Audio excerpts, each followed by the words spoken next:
15 ஆண்டுகளா இந்த சட்டமன்ற தொகுதியில எம்எல்ஏவா இருக்கிற அண்ணன் செல்லூர் ராஜு அவர்கள் இந்த முறை இதே தொகுதியில நிப்போமா, தொகுதி மாறுவோமா அப்படின்ற சந்தேகத்துல இருக்காப்புல. அவங்க கட்சி தலைமை கிட்ட கூட போய் நான் வேற தொகுதியில போட்டிடுறேன் அப்படின்னு கூட அவர் முறையிட்டு இருக்காரு. அந்த தலைமை மாவட்ட செயலாளருக்கு நீங்க போய் தொகுதி மாறலாமா, அதெல்லாம் இல்ல, நின்றுதான் ஆகணும் அப்படின்ற மாதிரியான சூழல் தான் இருக்கு. அவர் செஞ்சிருந்தாருன்னா இந்த மக்களுக்கான அடிப்படை வசதிகள், இந்த மக்களுக்கான ஒரு எம்எல்ஏவா அவர் ஆற்ற வேண்டிய பணிகளை ஆற்றியிருந்தாருன்னா அவர் இந்த தொகுதி மாறுற பிரச்சனையே வந்திருக்காரு.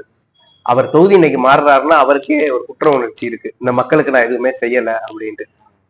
அப்படிப்பட்ட சூழ்நிலை தான். மக்கள் திரும்ப திரும்ப அவருக்கு வாய்ப்பு கொடுத்துருக்காங்க, திரும்ப திரும்ப அவர் வென்றிருக்காப்புல. அப்படி இருக்கிற பட்சத்துல அவர் அந்த வெற்றியை மக்கள் கொடுத்திருக்காரு, அப்ப அவங்க மக்களுக்கு ஏதாவது செய்யணுமே அப்படின்னு அவர் நினைச்சிருக்கணும். அவர் அவருடைய வளர்ச்சிக்கான வேலைகளை மட்டும்தான் பார்த்திருக்காரே தவிர தொகுதிக்கான வளர்ச்சிகளை பார்க்கல. அவர் இப்ப என்ன சொல்றாரு, ஆட்சி நம்ம ஆட்சி இல்ல, நான் எம்எல்ஏவா இருக்கேன், எதிர்கட்சியா இருக்கிறதுனால என்னால செய்ய முடியல, அடுத்த தடவை ஆளுங்கட்சியா வந்துருவோம், எல்லா பணிகளையும் நாங்க செஞ்சிருவோம், இப்ப இருக்கிற பிரச்சனையை பூரா நொடி பொழுதுல தீர்த்துருவேன் அப்படின்றாரு. அப்ப கடந்த 10 ஆண்டுகள்ல மேற்கு தொகுதியில ஒரு அரசு கலைக்குள்ளீடு கூட கிடையாது. அவரு அதுக்கான முன்னெடுப்பு எதுவுமே எடுக்கல.